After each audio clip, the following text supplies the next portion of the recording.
Today's New American Standard Bible reading for February the 27th is Numbers chapter 18, 19, and 20, and Mark chapter 7, verses 1 through 13. Numbers chapter 18.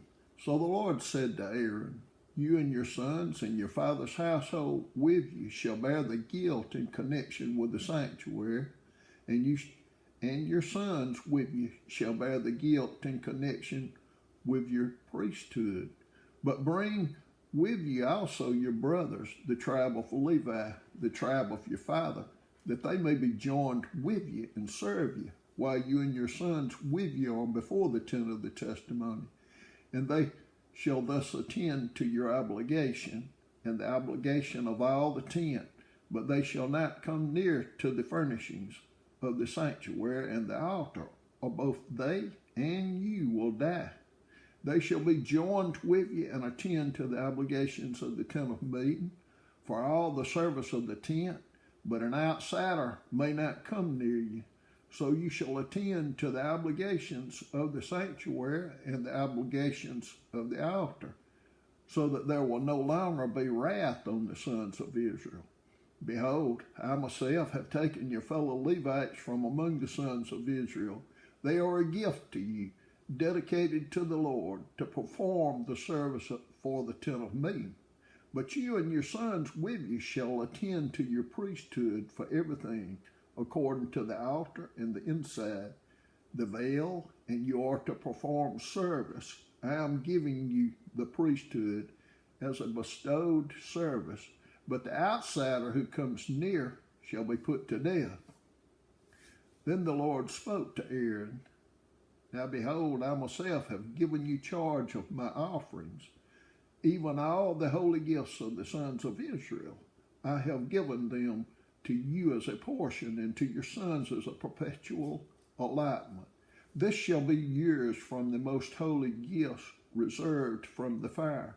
Every offering of theirs, even every grain offering, and every sin offering, and every guilt offering, which they shall render to me, shall be most holy for you and for your sons. As the most holy gifts you shall eat it. Every male shall eat it. It shall be holy to you. This also is yours, the offering of their gift, even all the wave offerings of the sons of Israel. I have given them to you and to your sons and daughters with you as a perpetual allotment. Every one of your household who is clean may eat it. All the best of the fresh oil and all the best of the fresh wine and of the grain, the first fruits of those which they give to the Lord, I give them to you. The first ripe fruits of all that is in their land, which they bring to the Lord, shall be yours. Every one of your household who is clean may eat it. Every devoted thing in Israel shall be yours. Every first issue of the womb of all flesh, whether man or animal, which they offer to the Lord, shall be yours. Nevertheless, the firstborn of man you shall surely redeem, and the firstborn of unclean animals you shall redeem. As to their redemption price, from a month old you shall redeem them by your valuation. 5 shekels in silver, according to the shekel of the sanctuary, which is 20 gerahs. But the firstborn of an ox, or the firstborn of a sheep, or the firstborn of a goat, you shall not redeem. They are holy. You shall sprinkle their blood on the altar, and shall offer up their fat and smoke as an offering by fire for a soothing aroma to the Lord. Their meat shall be yours. It shall be yours like the breast of a wave offering, and like the right thigh. All the offerings of the holy gifts which the sons of Israel offer to the Lord, I have given to you and your sons and your daughters with you as a perpetual allotment. It is an everlasting covenant of salt before the Lord to you and your descendants with you." Then the Lord said to Aaron, "You shall have no inheritance in their land, nor own any portion among them. I am your portion and your inheritance among the sons of Israel. To the sons of Levi, behold, I have given all the tithe in Israel for an inheritance. in return for their service which they performed, the service of the tent of meeting. The sons of Israel shall not come near the tent of meeting again, or they will bear sin and die. Only the Levites shall perform the service of the tent of meeting, and they shall bear their iniquity. It shall be a perpetual statute throughout your generations, and among the sons of Israel they shall have no inheritance. For the tithe of the sons of Israel, which they offer as an offering to the Lord, I have given to the Levites for an inheritance. Therefore I have said concerning them, they shall have no inheritance among the sons of Israel. Then the Lord spoke to Moses, saying, Moreover, you shall speak to the Levites and say to them, when you take from the sons of Israel the tithe which I have given you from them for your inheritance, then you shall present an offering from it to the Lord, a tithe of the tithe. Your offering shall be reckoned to you as the grain from the threshing floor, or the full produce from the wine vat. So you shall also present an offering to the Lord from your tithes which you receive from the sons of Israel. And from it you shall give the Lord's offering to Aaron the priest. Out of all your gifts you shall present every offering due to the Lord, from all the best of them, the sacred part from them. You shall say to them, when you have offered from it the best of it, then the rest shall be reckoned to the Levites as the product of the threshing floor and as the product of the wine vat. You may eat it anywhere, you and your households, for it is your compensation in return for your service in the tent of meeting. You will bear no sin by reason of it when you have offered the best of it. But you shall not profane the sacred gifts of the sons of Israel, or you will die. Numbers chapter 19. Then the Lord spoke to Moses and Aaron, saying, This is the statute of the law which the Lord has commanded, saying, Speak to the sons of Israel that they bring you an unblemished red heifer, in which is no defect, and on which a yoke has never been placed. You shall give it to Eleazar the priest, and it shall be brought outside the camp, and be slaughtered in his presence. Next, Eleazar the priest shall take some of its blood with his finger, and sprinkle some of its blood toward the front of the tent of meeting 7 times. Then the heifer shall be burned in his sight, its hide and its flesh and its blood with its refuse shall be burned. The priest shall take cedar wood and hyssop and scarlet material and cast it into the midst of the burning heifer. The priest shall then wash his clothes and bathe his body in water, and afterward come into the camp. But the priest shall be unclean until evening. The one who burns it shall also wash his clothes in water and bathe his body in water, and shall be unclean until evening. Now a man who is clean shall gather up the ashes of the red heifer and deposit them outside the camp in a clean place. And the congregation of the sons of Israel shall keep it as water to remove impurity. It is purification from sin. The one who gathers the ashes of the heifer shall wash his clothes and be unclean until evening, and it shall be a perpetual statute to the sons of Israel and to the alien who sojourns among them. The one who touches the corpse of any person shall be unclean for 7 days. That one shall purify himself from uncleanliness with the water. That one shall purify himself from uncleanness with the water on the 3rd day and on the 7th day, and then he will be clean. But if it does not purify himself on the 3rd day and on the 7th day, he will not be clean. Anyone who touches a corpse, the body of a man who has died, and does not purify himself, defiles the tabernacle of the Lord, and that person shall be cut off from Israel, because the water for impurity was not sprinkled on him. He shall be unclean. His uncleanness is still on him. This is the law when a man dies in a tent. Everyone who comes into the tent and everyone who is in the tent shall be unclean for 7 days. Every open vessel which has no covering tied down on it shall be unclean. Also anyone who in the open field touches one who has been slain with a sword, or who has died naturally, or a human bone, or a grave, shall be unclean for 7 days.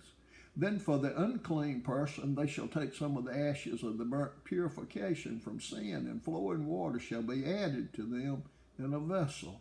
A clean person shall take hyssop and dip it in the water, and sprinkle it on the tent, and on all the furnishings, and on the persons who were there, and on the one who touched the bone, or the one slain by the one dying naturally, or the grave.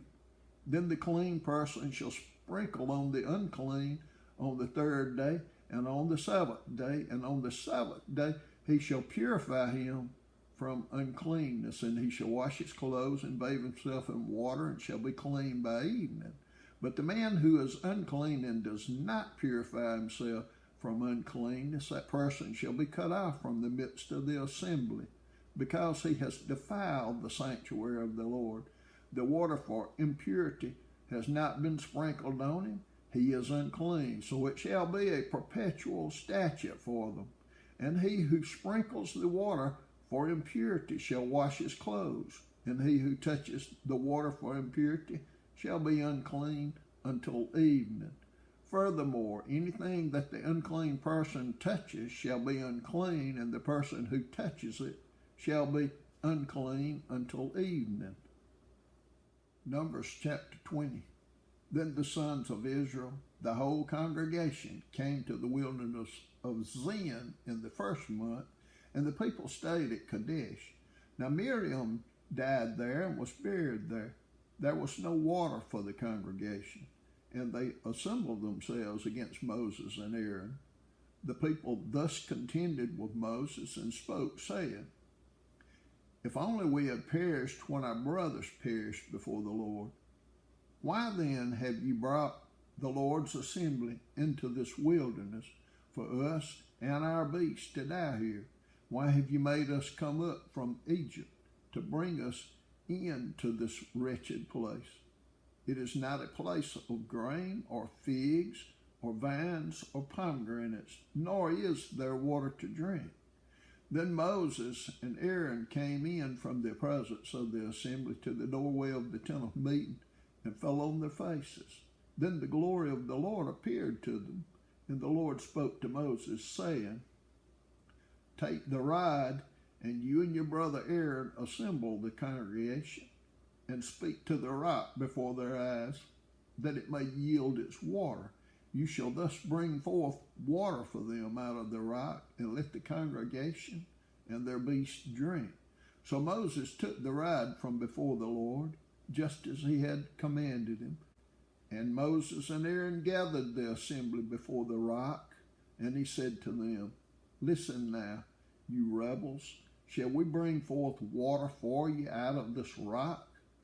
Then Moses lifted up his hand and struck the rock twice with his rod, and water came forth abundantly, and the congregation and their beasts drank. But the Lord said to Moses and Aaron, Because you have not believed me to treat me as holy in the sight of the sons of Israel, therefore you shall not bring this assembly into the land which I have given them. These were the waters of Meribah, because the sons of Israel contended with the Lord, and he proved himself holy among them. From Kadesh Moses then sent messengers to the king of Edom. Thus your brother Israel has said, You know all the hardship that has befallen us, that our fathers went down to Egypt, and we stayed in Egypt a long time. And the Egyptians treated us and our fathers badly. But when we cried out to the Lord, he heard our voice and sent an angel and brought us out from Egypt. Now behold, we are at Kadesh, a town on the edge of your territory. Please let us pass through your land. We will not pass through field or through vineyard. We will not even drink water from a well. We will go along the king's highway, not turning to the right or left until we pass through your territory. Edom, however, said to him, You shall not pass through us. or I will come out with the sword against you. Again the sons of Israel said to him, We will go up by the highway, and if I and my livestock do drink any of your water, then I will pay its price. Let me only pass through on my feet, nothing else. But he said, You shall not pass through. And Edom came out against him with a heavy force and with a strong hand. Thus Edom refused to allow Israel to pass through his territory. So Israel turned away from him. Now when they set out from Kadesh, the sons of Israel, the whole congregation came to Mount Hor. Then the Lord spoke to Moses and Aaron at Mount Hor by the border of the land of Edom, saying, Aaron will be gathered to his people, for he shall not enter the land which I have given to the sons of Israel, because you rebelled against my command at the waters of Meribah. Take Aaron and his son Eleazar and bring them up to Mount Hor, and strip Aaron of his garments and put them on his son Eleazar. So Aaron will be gathered to his people and will die there. So Moses did just as the Lord had commanded, and they went up to Mount Hor in the sight of all the congregation. And after Moses had stripped Aaron of his garments and put them on his son Eleazar, Aaron died there on the mountaintop. Then Moses and Eleazar came down from the mountain. When all the congregation saw that Aaron had died, all the house of Israel wept for Aaron 30 days. Mark chapter 7, verses 1 through 13.